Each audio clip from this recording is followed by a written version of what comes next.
Although Ottoman subjects, Serbs fought against the Turks and on the side of their enemies in all the wars fought in the Balkans from the 16th century onwards. For that reason they suffered severe consequences. Turks proved to be ingenious in devising horrible ways of killing people, while the areas where they lived were plundered and devastated. This provoked mass migrations of Serbs on the eve of the 18th century. Led by their patriarch as a national leader, they moved across the rivers Danube and Sava into territories controlled by Habsburg Monarchy, later to be known as the Austrian-Hungarian Empire. Serbs were allowed to settle in mostly unpopulated territory at the monarchy's southern borderland, marked pink here. The province was named the Military Frontier, and it extended from today's Croatia, where was its largest part, to Serbia and Romania. At the time it was placed between Ottoman Empire on one side and Habsburg Monarchy and Venice on the other, and it acted for Habsburgs as the first zone of defense against incursions from the Ottoman Empire. Its inhabitants were known as the frontiersmen, as they are still called today.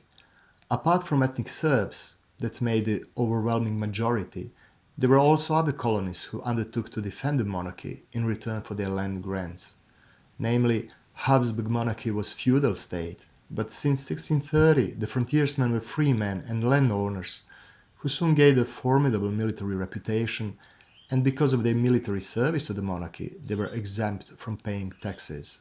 In the 19th century, frontiersmen were making approximately 40% of the overall Austrian military forces. Encouraged by the prospects of military career advancement, lower taxes, and material aid at the times of crisis and troubles, a number of them converted to Roman Catholicism.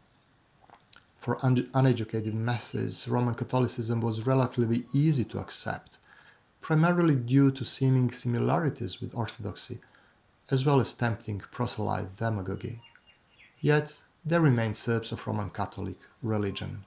By 1857, the year when the first modern population census in the Austrian Empire was conducted, the frontier numbered around 1 million people. The overwhelming majority of them were recorded as Serbs of either Orthodox or Roman Catholic confession.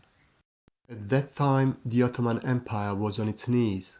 Austro-Hungarian monarchy annexed Bosnia in 1878, and thus the need for the frontiersmen ceased.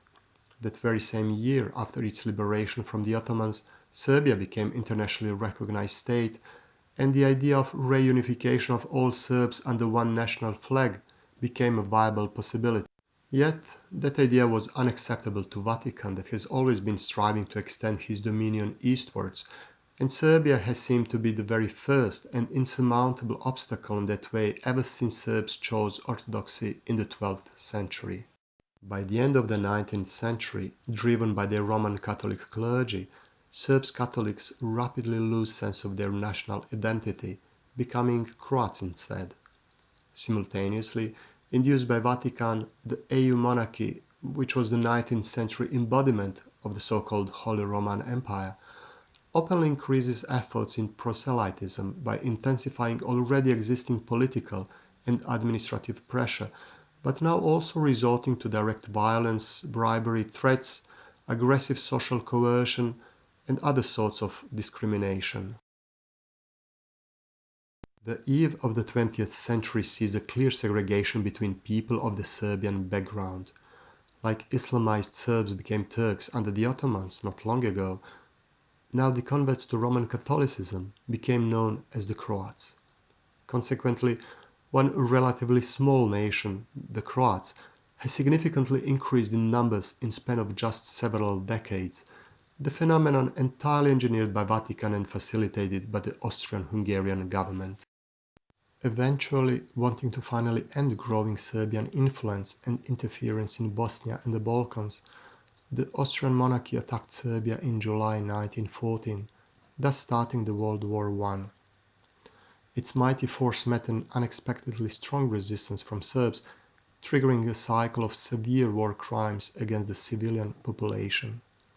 4 years later, the EU monarchy capitulated and dissolved. Victorious Kingdom of Serbia claimed the territories where the Serbs were the majority at the time, marked red on a map. thus finally allowing the unification of Serbs in Serbia with those living in the military frontier Bosnia and elsewhere in one state.